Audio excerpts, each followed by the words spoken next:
ఇవి తెలుసుకోవాలి, వీటి గురించి ఆలోచించాలి. వీటి గురించి ఒపీనియన్స్ అంటే మన ఉద్దేశాలు ఒక్కొక్కరికి ఒక్కొక్క రకంగా ఉండొచ్చు, ఉద్దేశాలు వేరు వేరు రకంగా ఉండొచ్చు. కానీ నాకు అర్థమైన బైబిల్ గ్రంథంలో నుంచి నేను అర్థం చేసుకున్నది నేను మీకు చెప్తాను. దీన్ని నేను ఇది కరెక్ట్ అని నమ్మి చెప్తున్నాను.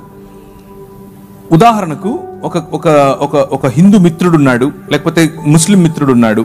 ముస్లిం మిత్రుడు వాళ్ళ ఇంట్లో పండుగ చేసుకుంటున్నారు, రంజాన్ పండుగ చేసుకుంటున్నారు. పండుగ చేసుకుని ఇఫ్తార్ పార్టీకి పిలిచాడు. ఇఫ్తార్ భోజనం పెడుతున్నాను రండి అని పిలిచాడు. ఇఫ్తార్కి వెళ్ళి భోజనం చేయటంలో ఇబ్బంది ఏమీ లేదు. అలాగే ఈరోజు కనుమ, ఈ కనుమ దినాన మన హైందవ మిత్రులు వాళ్ళ ఇంట్లో మామూలుగా దాన్ని ఏమంటారు, మా ఊళ్ళల్లో అయితే అలసంద వడలు చేస్తారు. అలసంద వడలు మంచి కోడి కూర చేస్తారు. పిలుస్తారు. పిలిచినప్పుడు వాళ్ళ ఇంటికి వెళ్తాం, వాళ్ళతో కలిసి భోజనం చేస్తాం, తప్పేమీ లేదు. అలాంటి విందులు, అలాంటి భోజనం తప్పు కాదు. కానీ ఇక్కడే కొంచెం జాగ్రత్త వహించాలి. ఏంటంటే, మేము మీ ఇంటికి వచ్చినప్పుడు మీరు కేక్ పెడితే తిన్నారు, మేము మీ ఇంటికి వస్తాం, మేము భోజనం పెడితే తింటాం, అంతవరకు ఓకే. కానీ మీరు కేక్ పెడితే మేము తిన్నాం, మేము ప్రసాదం పెడితే మీరు తినండి అంటే ప్రాబ్లం. ఏంటా ప్రాబ్లం? కేక్ మనం ఏది ప్రసాదంగా పంచం. ఎప్పుడు ఎవరైనా వస్తున్నారు మీరు? మనం పంచం. మన దగ్గర ప్రసాదాలు లేవు. మనం ప్రసాదాల బ్యాచ్ కానే కాదు.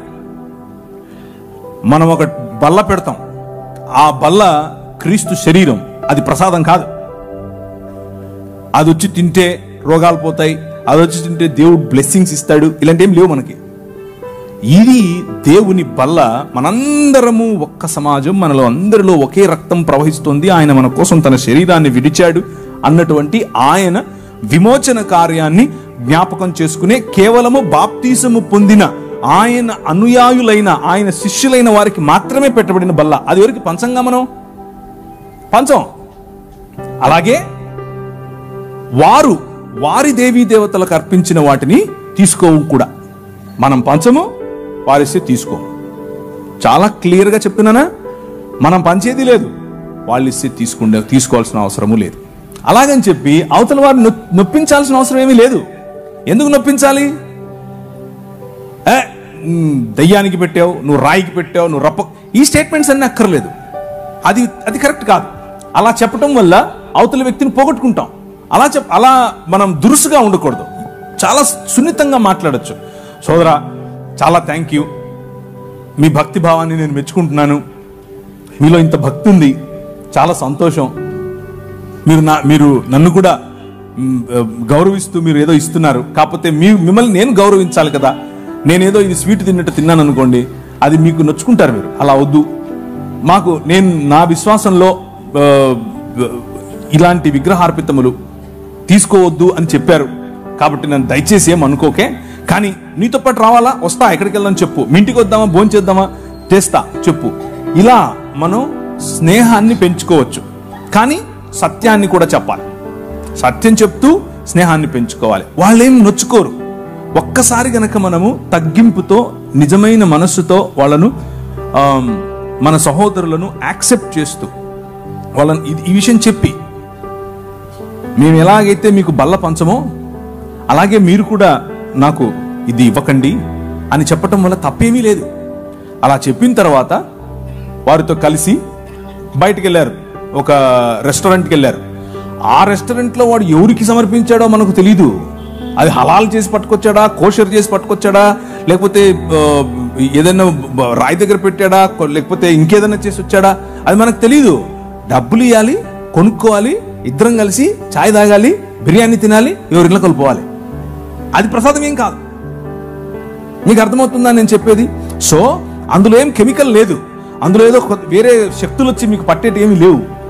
కానీ ఎప్పుడైతే మీరు ఇది మా దేవునికి అర్పితమైనటువంటి భోజనము, ఇది మీరు తింటే మీకు లబ్ధి, ఇది మీకు మంచిది, ఇది ప్రసాదము అని మీకు ఇస్తారో, అప్పుడు దాన్ని ఏకీభవించి వారితో, అవునా నాకు కావాలి అని మీరు ఎప్పుడైతే వారితో ఏకీభవిస్తారో, అప్పుడు మీరు వారి భావజాలంతో ఏకీభవించినట్లు. వారి భావజాలం ఏమిటిది? వారి భావజాలం విగ్రహము అనే భావజాలం. బొమ్మ కాదు, బొమ్మకు విగ్రహానికి చాలా తేడా ఉంది. బొమ్మలన్నీ బొమ్మలే, విగ్రహం వేరు. విగ్రహం వెనుక ఒక భావజాలం ఉంది. ఆ భావజాలం మన పైన ప్రభావం చూపిస్తుంది. చిన్న లడ్డేగా ఏమైతుంది అని అనుకుంటాం ఫస్ట్ లో, అది మెల్లిమెల్లిగా లడ్డూ కాస్త తెడ్డేస్తుంది మన మీద. జాగ్రత్త పడాలి. ఏముంది ఉప్పు అనుకొని తింటాను, ఉప్పు అనుకొని తింటాం కాదు. అక్కడ ఆ ఉప్మా ఎవరికైతే సమర్పించారో ఆ ఉప్మా కాదు, చాలా చెప్పమా చేస్తాడు. తర్వాత కావాలని కాలు జారద్దు, కావాలని పోయి వాడి దగ్గర పడద్దు. నీకు తెలియకుండా ఇచ్చాడా కథ వేరు, కానీ తెలిసి ఒప్పుకోలు, అవును నేను అగ్రి అవుతున్నాను నీతో అన్నటువంటి భావనలో తీసుకోవద్దు. డైరెక్ట్గా చెప్పండి, లేదు సోదరా నెక్స్ట్ టైం నుంచి నీకు కేక్ వద్దంటే కేక్ కూడా ఇవ్వనని చెప్పండి. నీ ప్రాబ్లం ఏంటి? నేను కేక్ ఇస్తే నువ్వు తినకూడదు, అంతే కదా. కేక్ ఇయ్యనబ్బా, అంతేగా, అయిపోలే. కానీ మన ఇద్దరం దోస్తే మళ్ళా ఫ్రెండ్షిప్ వదలొద్దు, ప్రసాదం వదలండి. ప్రసాదం అంటే కేవలం భోజనం గురించి మాత్రమే చెప్పట్లేదు నేను. ఉదాహరణకు మీ పిల్లలకి ఏదైనా డాన్స్ నేర్పించాలనుకుంటున్నారు, డాన్స్ తప్పేమీ లేదు, లలిత కళలు తప్పు కాదు. లలిత కళలు మన దేవుని మన ఆయనవే. కానీ మా నాయన దగ్గర కాకుండా ఆడేనో ఒక ఆయన ఉంటాడు నటరాజు అని, ఆయన దగ్గరికి వెళ్ళి ముందు ఇట్లా పెట్టి అయ్యొద్దు. ఆ డ్రామాలు మనకొద్దు, మన పిల్లలకి అది అస్సలొద్దు. ఒక్కసారి చేశారా అది జీవితాంతం పట్టుకుంటది. మీ నాట్యం అంతా కూడా అక్కడికే వెళ్తుంది. నీ తండ్రికి ఆరాధనగా ఉండదు. నీ పాట పాడేటప్పుడు ఎవరిని తలుచుకుంటున్నావు, ఎవరు నీ మధ్యలో ఉంటున్నారు, ఎవరికి ఆరాధనగా నీ పాట, నీ పని. కొంతమంది పని కేవలం డబ్బు కోసం చేస్తారు. ఆ డబ్బు మీకు విగ్రహం. కేవలం ప్రసాదం దగ్గర ఉప్మా దగ్గర అది అక్కడ ఆగకండి. ఇది చాలా పెద్ద కాన్సెప్ట్. కొంతమందికి కులం ఒక విగ్రహం. ఆ దాని కిందనే బతుకుతూ ఉంటారు. పెళ్లి చేయాలంటే కులం కావాలి, భోజనం చేయాలంటే కులం కావాలి, ఎవరి దగ్గరికైనా వెళ్ళాలంటే కులం కావాలి. అసలు మనోడా కాదా అదొక విగ్రహం.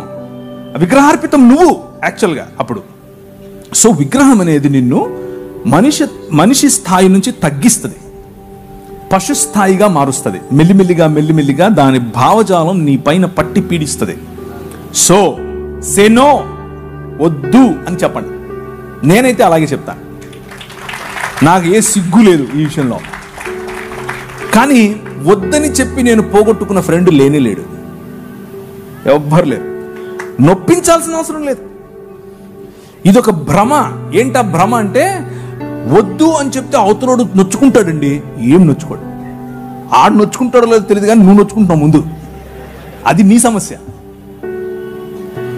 ఆనెస్టీ అంటే ఉన్నది ఉన్నట్లుగా నిజాయితీగా ప్రజల ముందు నిన్ను నువ్వు కనబరుచుకోవటం తప్పు కాదు, అది మంచిది. ప్రజలు అప్రిషియేట్ చేస్తారు.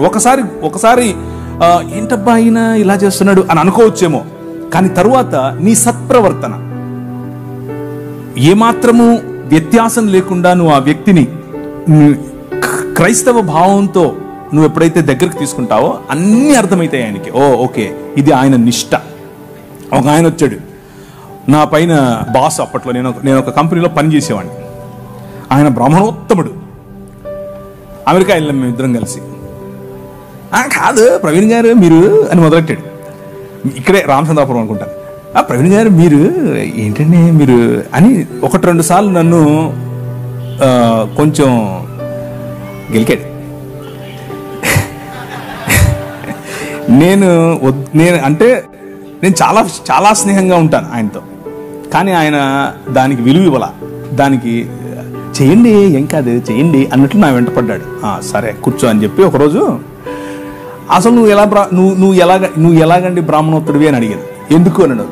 నువ్వు అసలు సముద్రాలు దాటకూడదు కదా, 7 దాటి వచ్చావు, ఇప్పుడు ఎట్లయితావు నువ్వు అని అడిగా. ఆ భావజాలం గురించి మాట్లాడుతున్నా.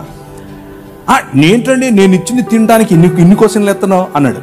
అలా కాదండి, మీరు ఇచ్చింది ఊరికే తీసేసుకోవటం కాదు, అసలు ఏంటి దాని వెనక ఉంది అని అడిగితే మీరు నాకు ఇది చెప్పారు, మరి మీరు చెప్తున్నది పాటించట్లేదు కదా అని అడిగాను. లేదండి మరి మేము చాలా స్వచ్ఛమైన ఇది అది అని ఏదో చెప్పాడు. ఏం తింటారో ఏం కలుపుతారో చెప్పారు. సరేనండి నేను కూడా తింటానులేండి, ఓ పని చేద్దాం, రేపు మా ఇంట్లో బీఫ్ బిర్యానీ ఉడుతున్నాను వచ్చేయండి అన్నాను. ఏంటండి అలా అంటారు మీరు అన్నాడు. అంటే భోజనం అండి బాబు, మేము తినే భోజనం భలే ఉంటుంది, మొక్క తగిలితే సూపరు అన్నాను.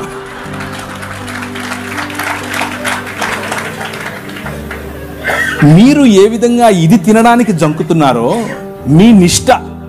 మీ నిష్టలో ఇది తినకూడదు అన్నది మీ భావన, తినరు.